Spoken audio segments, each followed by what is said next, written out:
Hello everyone and welcome back to my channel. Happy New Year, hope you all had a wonderful Christmas. Here's to another year of projects, Land Rover bits and bobs, trips, you know the rest of it. I hope you guys have lots of fun things planned for 2023. So a little recap on part 1 of Gordon's mini resto.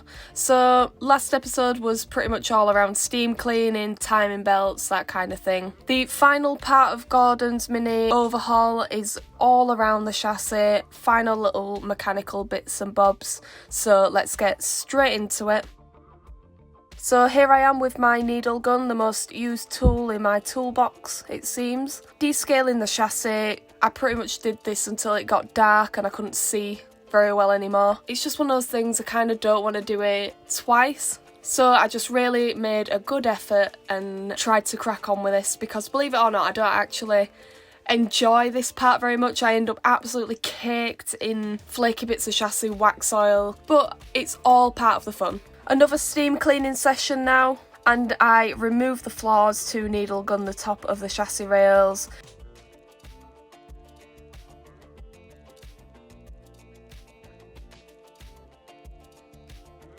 So here is the current situation. All around the outrigger needs replacing. There are a few quite bad areas on this chassis, and to be honest, a lot of this work could have been avoided if it was done well in the first place. And it's not to knock anybody's ability, you know, it's not particularly, you know, trying to be awful to anybody, I don't mean it in that way, but unfortunately I have had to re-repair certain sections that somebody else has previously done. It's not all horrific. In an ideal world, it would be time to replace the chassis, but I just wanted to get it back on the road. It doesn't have to be concourse. I'm not looking for a beautiful project. This will literally just quick fire, get it back on the road, let's go have some adventures. I took the gearbox cross member off to fix the chassis around that area and cut a small little hole to empty the cross member out, because every time I clean the chassis out I end up with enough sand to start making sandcastles, so that is why I cut a tiny hole that I'll just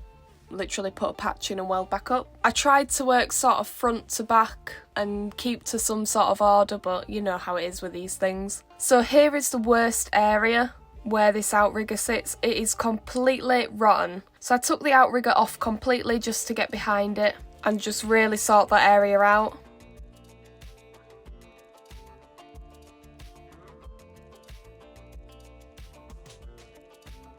And as you can see, I had to cut a fair chunk away.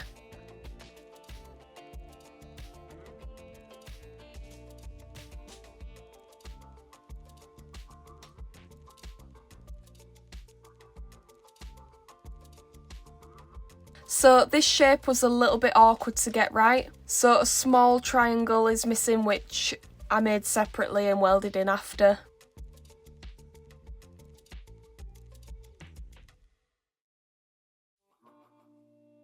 And here is the other side of the rail. I created new support pieces for the internal part of the chassis.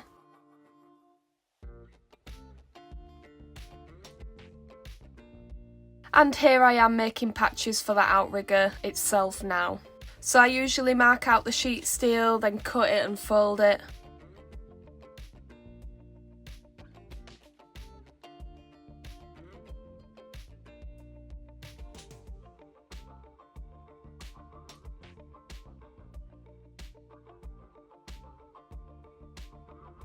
And here is the repaired outrigger ready to go back on.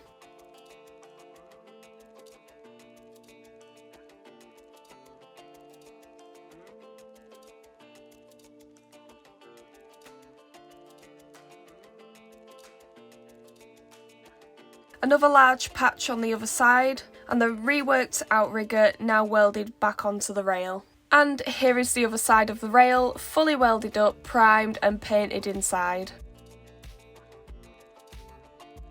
I made these little brackets to weld to the new metal as I couldn't save the old ones for the gearbox cross member.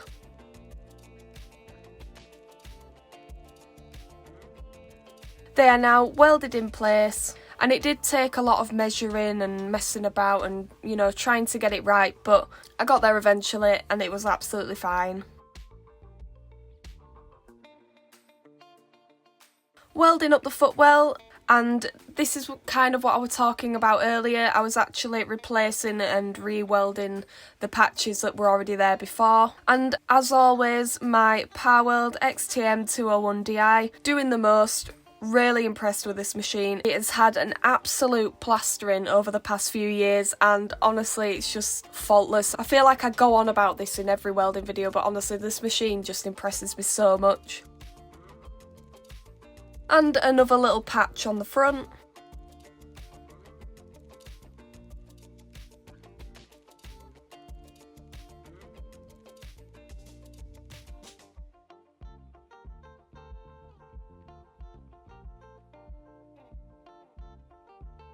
Now, I don't think it'd be a Land Rover Sofa video without taking an axle off. I feel like that has happened every time now. It seems to happen more often than not these days, because I wanted to give it some proper TLC, be able to get in all those areas and properly prime and paint it. So yeah, I didn't really do anything that exciting with the axle, just a lick of paint more than anything. And again, as normal, I feel like this is another staple. I am using the Corollas range once again. So Gordon is closer to being on the road once again. At this stage I had to realign the front two doors, and I replaced the passenger side two door hinges as well. So new suspension, painted, the full works. So here I am now removing the old floor clips, and unfortunately most of them had to be cut off because the metals just fused together.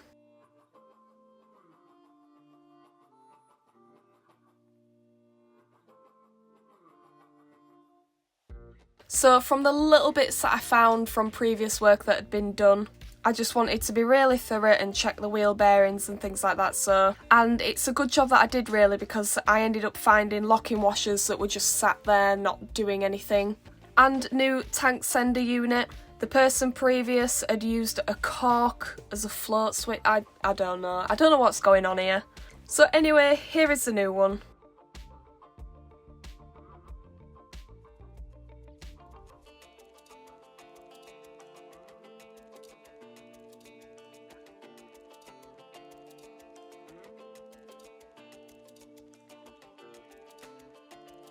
And I don't know if you remember from the previous video, it had a military style bumper fitted, so I'm just now fitting a standard one. And we are in for its MOT now. So Gordon is going to now take us 400 miles away down to the beautiful Cornwall. And as you guessed, we passed and off we went. And here are some shots that I took with my new drone. I hope you like them.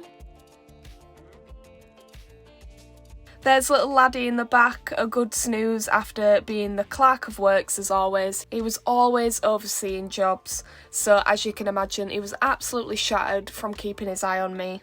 And of course the motorway was closed, typical UK motorways for you, and we had to make a huge diversion. We ended up going past this base and seeing this tank, and I just thought it'd be interesting to include in the video whilst we sat in this queue.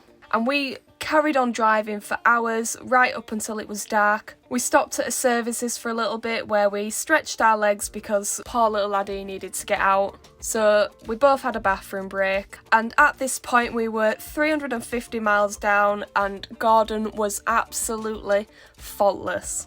And that is it for today, so that is where I'm going to leave this adventure for now, because the next part will include our fantastic trip down to Cornwall. So I can't wait to share that with you. I really hope you enjoyed the video. Take care and bye for now.